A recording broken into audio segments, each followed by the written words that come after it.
Elle est où? Salut Alexia. Moi j'ai cru que tu étais en coulisses et tu étais déjà là. Salut Alexia.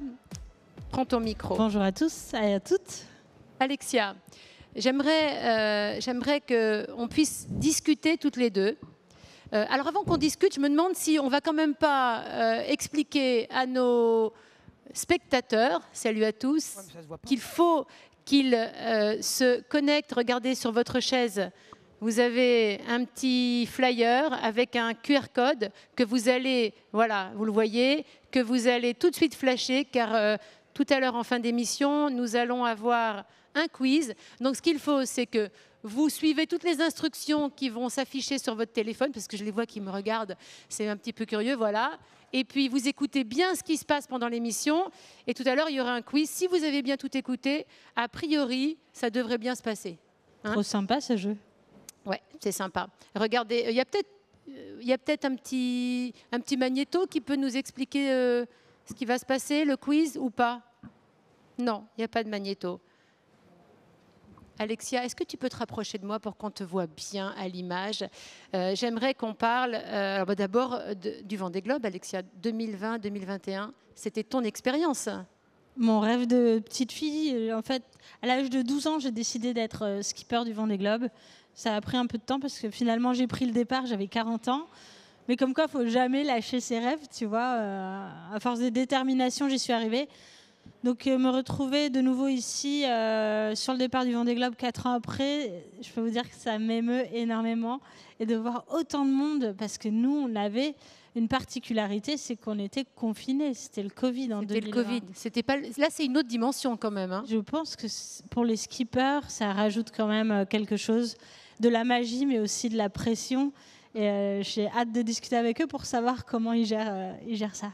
Est-ce que, justement, il y a un truc qui me paraît fou, parce que tout à l'heure, je suis passée sur les pontons, il n'y avait encore personne, mais on m'a dit qu'il y avait un monde fou, et il y a ce décalage entre le moment où il y a les journalistes, même si toi, c'était le Covid, il y avait quand même tous les journalistes, oui, toute cette effervescence, et puis d'un coup, c'est la voile en solitaire. Oui, en effet, il y avait quand même du monde, nos équipes, les familles, un peu de public quand même, et les médias en 2020. Et finalement, le moment où tu ne vois plus, tu vois les bateaux, tu t'éloignes des Zodiacs, de l'organisation de course, tu t'éloignes, tu prends ta route, tu t'éloignes de ton équipe, tu vois les Zodiacs qui deviennent de plus en plus petits, les immeubles des Sables d'Olonne qui rétrécissent. Et là, tu ne vois plus personne et tu vois plus la terre.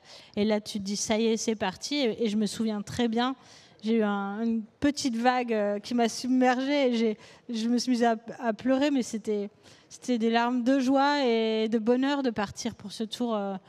Donc oui, c'est quelque chose de se retrouver seul après toutes ces sollicitations pendant les pré-départs du Vendée Globe.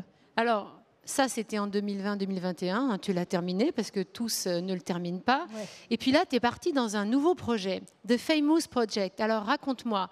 C'est le trophée Jules Verne, mais avec que des femmes.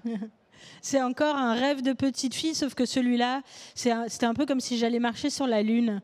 J'avais absolument aucune idée de comment y arriver, comment m'y prendre, ouais, parce qu'il n'y a pas eu de femmes depuis 30 ans sur les maxi trimarans, sur le trophée Jules Verne. La dernière, c'était l'équipe de Tracy Edwards.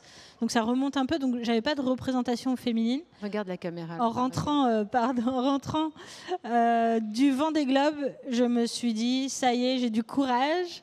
J'ai réussi à terminer mon Vendée Globe. Donc je vais pouvoir m'attaquer maintenant à aller marcher sur la Lune.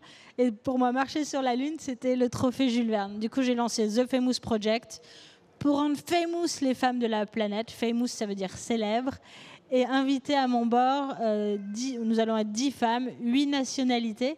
Et ça va être une grande première dans le monde de la course au large quand nous aurons terminé ce tour du monde. Pourquoi tu dis... Pourquoi mettre le focus comme ça sur la voile au féminin? Est-ce que c'est encore un sujet? Est-ce que la voile est encore un monde à majorité masculine? C'est comme ça que tu le sens? Ça dépend de quelle catégorie de bateau on parle. Chez les amateurs, il y a de plus en plus de femmes. Je pense qu'il y a quasiment 50-50. Et ça, c'est canon. C'est vraiment un bon signe pour pour pouvoir ensuite grimper en niveau. Par contre, à haut niveau, et notamment on le voit chez les ultimes, la classe ultime, il n'y a pas des femmes skippers, il y a parfois des femmes équipières. On va dire que c'est le dernier bastion masculin de la course large. Et donc pour moi, en 2024, c'est juste inacceptable. Tu vois, j'avais envie de faire bouger les lignes de mon sport. On travaille en mixité dans l'équipe. Quand on tentera un autre record, après celui-là, on fera un équipage mixte. Mais là, il était temps de mettre un coup de pied dans la fourmilière pour les maxi trimarans. Bon, bah, écoute, moi, j'ai eu la chance de naviguer à tes côtés il y a quelques jours, on va dire, de barrer. Alors, c'est un bateau, je crois, d'entraînement, et de rencontrer une partie de tes équipières. Bon, il y a une ambiance formidable et de femmes hyper compétentes parce que tu as des équipières qui ne sont pas des demi-marins, on va dire. Ouais, c'est pas un problème de compétence, c'est un problème d'opportunité pour les femmes. Mais c'était canon de t'avoir à bord. Tu as même barré à haute vitesse. C'est trop sympa.